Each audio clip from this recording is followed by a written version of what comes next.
When, where, and from whom did you learn to care? I think that I think I'm still learning how to care. But I think it would certainly go back to my family. And I remember my dad had a shoe repair business in San Francisco. So he had about 10 or 12 stores. And when one of the guys doing shoe repair would get in a bad way, how my dad would bring them into the family. And so these guys would go to jail. These guys would have drug or alcohol problems. And I was a little kid, and I'd watch how, I remember one guy died and had worked for my dad for a long time.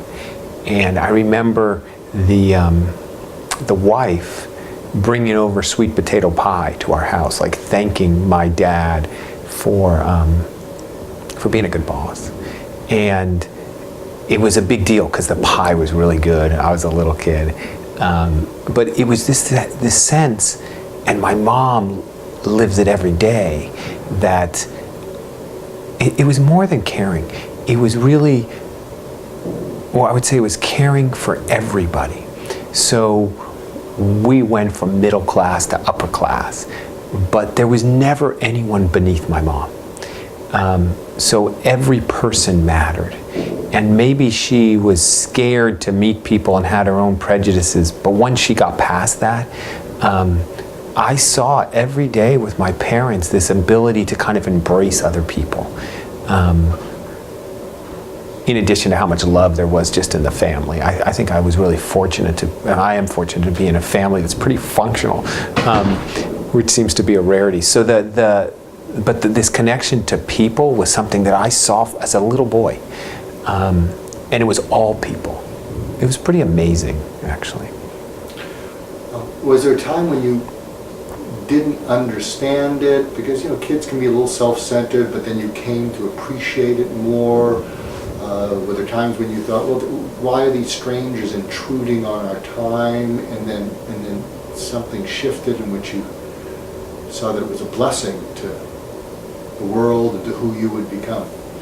No, I think it resonated with how I'm built. So it was always something that I felt very comfortable with. No, I didn't feel like I was getting ripped off. I mean, we shared the pie. I mean, it was the rewards and the payback was something that the whole family benefited in. So I didn't feel that I was getting gypped in any way.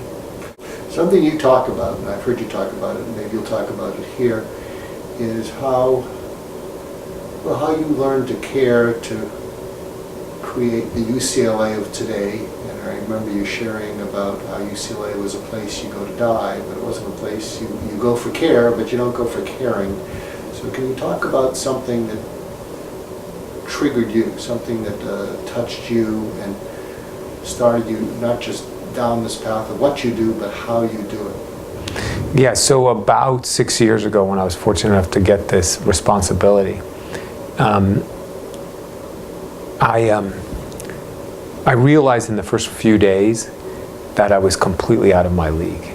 I was being asked technical questions that I didn't even know what the acronym stood for. I mean, it was impossible. And a mentor of mine told me, in this role, just pick one or two things and just focus on that. And that was kind of going in my head. And to decrease my anxiety, because I didn't know how to answer the questions in the meetings, like the people coming to you asking this stuff, and it was like a foreign language, I spent a lot of time with patients. I'm comfortable with people. I mean, it's kind of back to how my mom or dad, I'm comfortable talking to anybody or listening to anybody and learning. I love that. So I spent time on patient beds a couple hours a day. I still do. So I would say, how's the care? What's going on? And I learned a couple of things. One was, we perform miracles. We're a really great technologically advanced place and, world famous. And also we had no care. No one knew who was in charge of her care. The food wasn't ever right. We weren't coordinated. We came across as if we were UCLA, you're lucky to be here, as opposed to what I try to live every day now is to heal humankind one patient at a time. And there were definitely cases, and I don't even think it's just been in this role, but throughout my whole training, where I was like, we gotta get better. So the ones that stand out, some are from my psychiatry. There was a 3rd grade girl that wrote in her haiku poem that she wanted to tie yarn around her neck and kill herself. And I was just become a faculty, just been finished my training in psychiatry here. And the family came in to see me for a 45-minute visit. And I was pretty well trained, and I know how to treat depression in kids, and I did good care for those 45 minutes. But when I took a step back, we had made that family wait 3 weeks to come in. And we didn't care for that family after they saw me. You know, it was as if they dropped out of your mind. That case, I'm still working on. I'm working on how do we answer the phone better? How do we get people in better? Actually, starting July 1 this year, we will answer the phone. I'm so happy because it's from that same case. The phone will be answered. Hello, this is UCLA Health. Would you like to be seen today? So we will have same-day appointments for everything. Because when your kid writes that in a haiku poem, you can't wait 2 weeks. When your wife comes back with a lump in her mammography, you know, you stop checking your email and doing work. You have a whole new focus. And we have to be available today for that. Or when your elderly parent falls